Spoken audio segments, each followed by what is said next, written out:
दोस्तों, एक बार फिर आपका ऑल जी के सेंटर में स्वागत करता हूं। और जैसा कि आपको मालूम है कि हम इस सेंटर पे लगातार जनरल साइंस से संबंधित वीडियोज़ लेके आते रहते हैं। और अभी हम भौतिक विज्ञान के अंदर चल रहे हैं। उनकी प्रमुख रूप से जो हम अध्ययन कर रहे हैं उनका आज हम अगला टॉपिक पढ़ेंगे। दोस्तों, वैसे कल जो हमारा टॉपिक चल रहा था वो था गति। और गति के बारे में हमने जो जानकारी हासिल की थी उनके बारे में आपको एक बार फिर मैं रिवाइज करा देना चाहता हूं कि हम कल हमारा दिमाग कहाँ किस चीज़ पे काम कर रहा था। प्रमुख रूप से हमारा काम जो गति पे था। और गति मैंने बताया था कि किसी वस्तु के सापेक्ष किसी वस्तु की स्थिति समय के साथ अगर बदलती है, किसी वस्तु के सापेक्ष किसी वस्तु की स्थिति समय के साथ अगर बदल जाती है तो वो एक गति होती है। और गति के कई रूप बताए थे, कोणीय, वर्तीय और गति, उड्डयन काल वगैरह। मैंने बहुत सारी कल आपको शब्दों की डेफिनेशन दी थी। लेकिन बहुत ही महत्वपूर्ण और इम्पोर्टेंट चीज़ आज हम शुरुआत करेंगे। गति के जो प्रमुख नियम थे वो 1687 की बात करें तो उसमें प्रिंसिपिया नामक एक पुस्तक लिखी थी सर आइजैक न्यूटन ने। उन्होंने अपनी इस पुस्तक में बताया था कि गति के प्रमुख रूप से 3 नियम होते हैं। दोस्तों, आज हम उन 3 ही नियमों के बारे में अध्ययन करने वाले हैं। चलिए दोस्तों, शुरुआत करते हैं। गति के 3 प्रमुख नियमों में से पहला नियम गति का जड़त्व का नियम आता है। दोस्तों कौन सा आता है? जड़त्व का नियम आता है। जड़त्व फर्स्ट नियम गति का। देखिए दोस्तों, पहला नियम, कल हमने बात की थी सर आइजैक न्यूटन ने अपनी पुस्तक प्रिंसिपिया 1687 में जो पब्लिश करवाई थी उसमें लिखा था उस पुस्तक में कि गति के प्रमुख रूप से 3 नियम हैं। और उस नियमों में से हम पहला नियम पढ़ने वाले हैं। पहला नियम क्या है दोस्तों, इसके बारे में हम जानकारी हासिल करेंगे। वस्तुओं की, कोई भी वस्तु उठा के देखिए, वस्तुओं की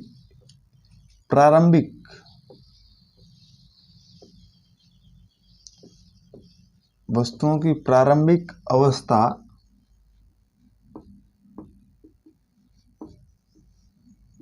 में, कोई भी वस्तु ले लीजिए, उसकी वस्तुओं की प्रारंभिक अवस्था में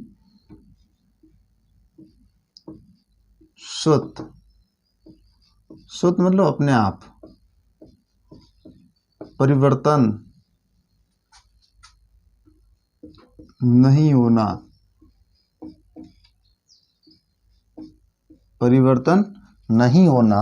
क्या? देखिए, वस्तुओं की प्रारंभिक अवस्था में स्वतः परिवर्तन नहीं होना जड़त्व कहलाता है। क्या कहलाता है? जड़त्व कहलाता है। बात समझ में आ गई होगी दोस्तों। गति के पहली जो बात हो रही है नियम की, 3 नियम मैंने बात की थी, उसमें पहला नियम यह कह रहा है कि वस्तुओं की प्रारंभिक अवस्था में स्वतः परिवर्तन नहीं होना जड़त्व कहलाता है। जब तक कोई उस पर बाह्य बल, जैसे मैंने पेन है, ये पेन अगर मैंने यहीं रख दिया, कहीं पे भी रख दिया, तो वो अपने आप हिलने डुलने वाला नहीं है जब तक उस पर कोई भी काम, बाह्य बल काम नहीं करेगा। ये बात साफ है कि वस्तुओं की प्रारंभिक अवस्था में स्वतः परिवर्तन नहीं होना ये क्रिया है, नहीं होना, और उससे क्या कहते हैं? ये जड़त्व कहलाता है। दोस्तों, जड़त्व, गति के पहले नियम को बल का नियम भी कहते हैं, बल का रूप भी कहा जाता है। और हम ऐसे साफ साफ कह सकते हैं, न्यूटन की गति का पहला नियम, गति का यह नियम हमें बल की परिभाषा देता है। बल क्या चीज़ है उसकी हमें ये परिभाषा देता है। दोस्तों देखिए, बल क्या है, अगर हमें कोई पूछ ले तो जब तक कोई वस्तु हो उस पर कोई भी बाह्य कारक, ऐसा कारक बल हो, ऐसा कारक है जिस कोई भी वस्तु को स्वतः अपने आप परिवर्तन नहीं हो रही हो और उस समय जाके ये काम करता है और उस वस्तु में परिवर्तन होना शुरू होता है, तो वो क्या कहलाता है दोस्तों? बल कहलाता है। गति का पहला नियम क्या कह रहा है कि ये जो वस्तुएं हैं अपने आप कहीं पे भी कोई भी वस्तु अपने आप नहीं बदलती, नहीं घिसकती, इधर उधर नहीं होती है, उस पर कोई न कोई बाह्य कार्य काम करता है। वही बाह्य कार्य क्या है? बल है। और नियम ये कह रहा है वस्तुओं की प्रारंभिक अवस्था में स्वतः परिवर्तन नहीं होना जड़त्व कहलाता है। जैसे आपने देखा होगा कोई भी फल से संबंधित पौधा है, उसे अगर हम पकड़ के हिलाएंगे तो वो क्या था? वो जड़त्व की स्थिति में थे। उसके ऊपर फल लगे हुए थे, वो जड़त्व की स्थिति में थे और वो अपनी स्थिति स्थान जो था वो उसको खोना नहीं चाहते थे और इसलिए उनको हिलाने डुलाने के अंदर उनको स्थिति एकदम बदलाव हुआ और बदलाव होने के कारण उनको धक्का लगा और धक्के की वजह से टहनी से टूट के फल नीचे पड़ जाते हैं। तो वहाँ पे भी जड़त्व का नियम दोस्तों काम करता है। देखिए पहला नियम की अगर हम बात करें, जैसे बहुत ही इम्पोर्टेंट और महत्वपूर्ण नियम, इसके जो उदाहरण है, जैसे दोस्तों इनके उदाहरण की बात करेंगे हम। जैसे पहला नियम, रुकी हुई बस। रुकी हुई, आपको समझना होगा दोस्तों कि इनसे रिलेट कर पाओ जीवन में। जो भी साधारण आपके जीवन में घटनाएं घटती है व्यवहारिक जीवन में, आप उनसे रिलेट कर पाओगे। जैसे रुकी हुई बस, रुकी हुई बस जब अचानक, रुकी हुई बस जब अचानक से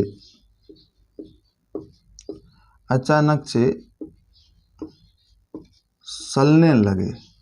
बात समझ में आ रही होगी दोस्तों? जब रुकी हुई बस अचानक से चलने लगे तब हम पीछे की ओर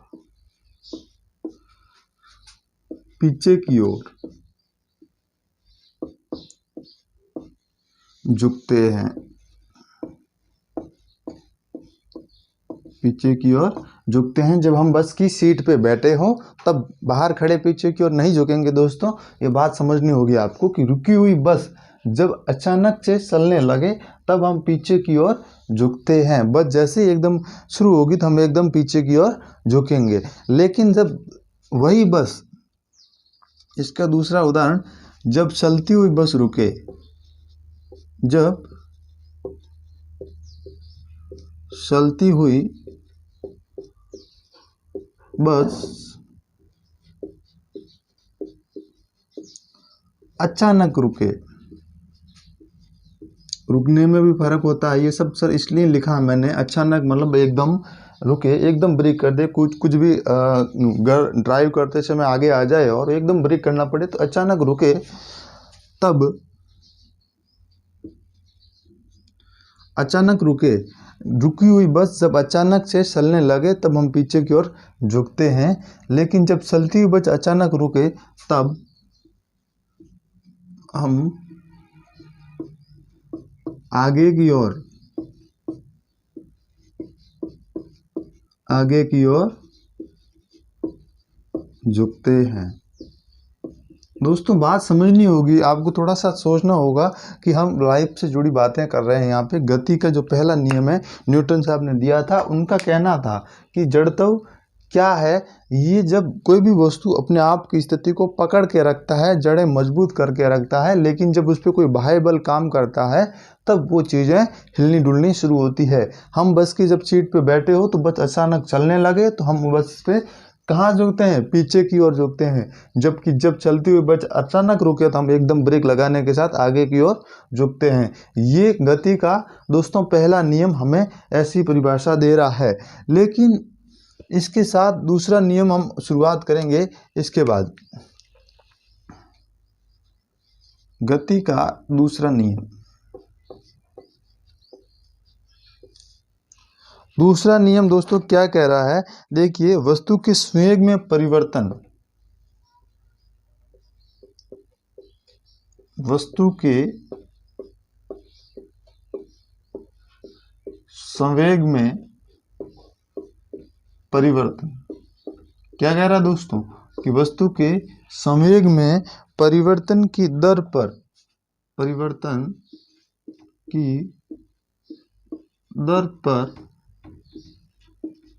आरोपित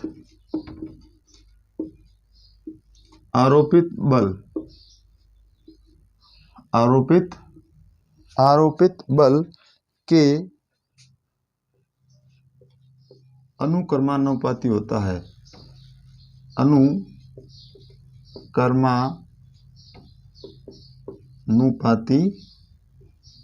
है।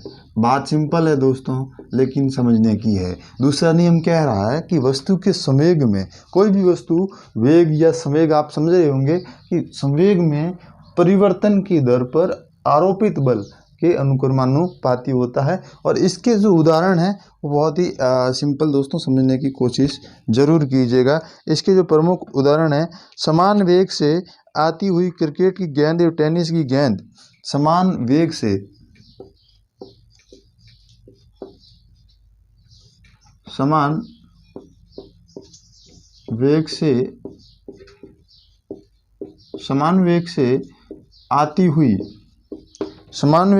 आती हुई क्रिकेट व टेनिस की गेंद, समान वेग से आती हुई क्रिकेट व टेनिस की गेंद में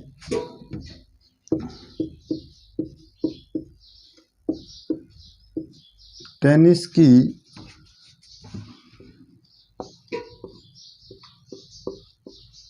गेंद को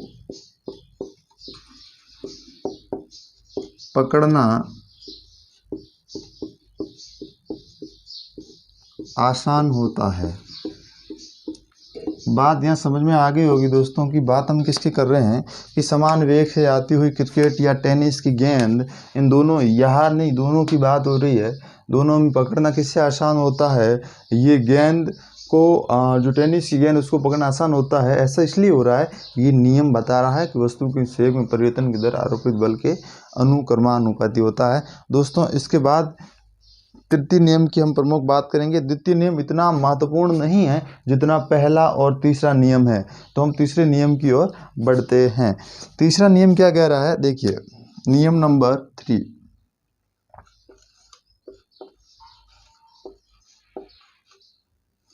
नियम नंबर 3,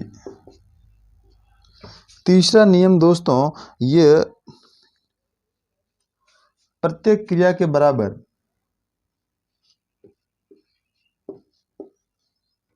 प्रत्येक क्रिया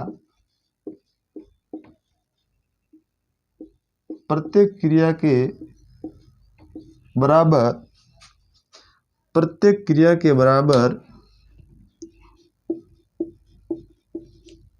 परंतु विपरीत दिशा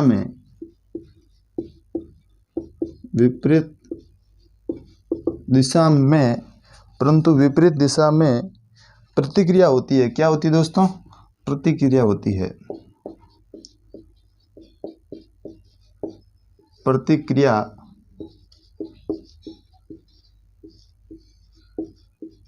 होती है।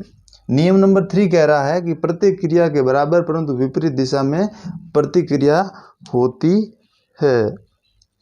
इसलिए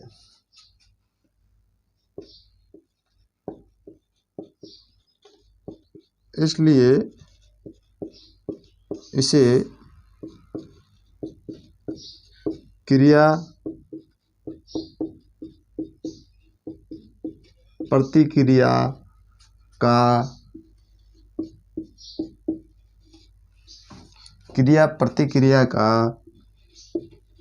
नियम भी कहते हैं। क्रिया प्रतिक्रिया का नियम भी कहते हैं। दोस्तों समझने की बात यह है यहाँ पे कि नियम प्रत्येक क्रिया के बराबर परंतु विपरीत दिशा में प्रतिक्रिया होती है। कोई भी काम अगर बल काम कर रहा है, कोई भी बल या क्रिया हो रही है, प्रत्येक क्रिया के बराबर परंतु विपरीत दिशा में प्रतिक्रिया होती है, तो इसलिए इसे क्रिया प्रतिक्रिया का नियम भी कहते हैं। दोस्तों सबसे इम्पोर्टेंट बात, पहला नियम जड़त्व का नियम है या बल का नियम है, बल की परिभाषा देने वाला नियम है। लेकिन दूसरे नियम की बात करेंगे तो वो नियम, दूसरा नियम हमें किसके बारे में परिभाषा दे रहा है? दूसरा नियम संवेग में परिवर्तन की दर के अनुपात में होता है, जिसमें हमने ये जो क्रिकेट की गेंद, टेनिस की गेंद और ये जो मतलब इनको कैच पकड़ना आसान होता है, इनमें फ़र्क बताया। और उसके बाद महत्वपूर्ण नियम है पहला और तीसरा, जिसमें प्रत्येक क्रिया के बराबर परंतु विपरीत दिशा में प्रतिक्रिया होती है, इसलिए इसे क्रिया प्रतिक्रिया का नियम कहते हैं। अब दोस्तों क्रिया प्रतिक्रिया के नियम के भी कुछ महत्वपूर्ण उदाहरणों के बारे में हम बात करेंगे। क्रियाएं होगी, उनके वापस प्रतिक्रियाएं भी होगी, उनके बारे में हम डिस्कशन करेंगे। तीसरे नियम के जो उदाहरण हैं उनके बारे में बात करने वाले हैं।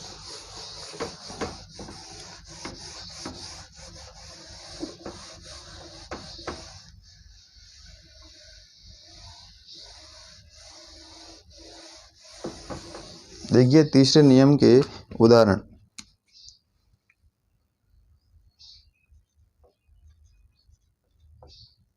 उदाहरण नंबर 1,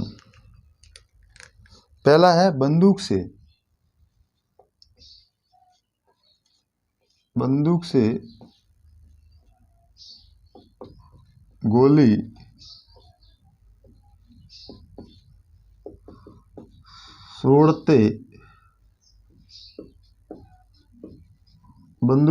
गोली छोड़ते समय पीछे की ओर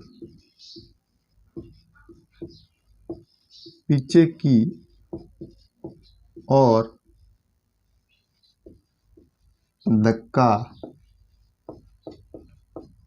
लगता है। बात सिंपल है दोस्तों, जब भी बंदूक से गोली छोड़ते हैं कंधे पे लगा के यहाँ पे, तो जैसे ही गोली छूटते उस टाइम बंदूक की जो छूटने आगे जा रहा है, लेकिन क्रिया आगे जाने की हो रही है, प्रतिक्रिया क्या हो रही है? पीछे कंधे की तरफ यहाँ पे जो बंदूक धक्के लगे जब चलाई जाती है तो वो प्रतिक्रिया भी होती है, यहाँ पे धक्का भी लगता है। दोस्तों इसके बाद हम बात करेंगे आगे।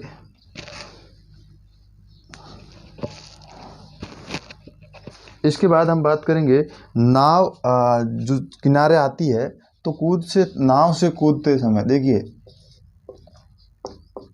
नाव समुद्र या नदी किनारे पर नाव से, यहाँ पे से कर लीजिए दोस्तों, नाव से समुद्र या नदी के किनारे पर उतरते समय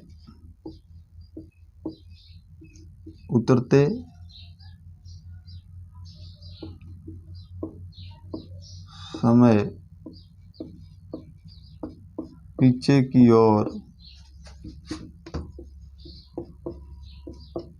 नाव को धक्का लगता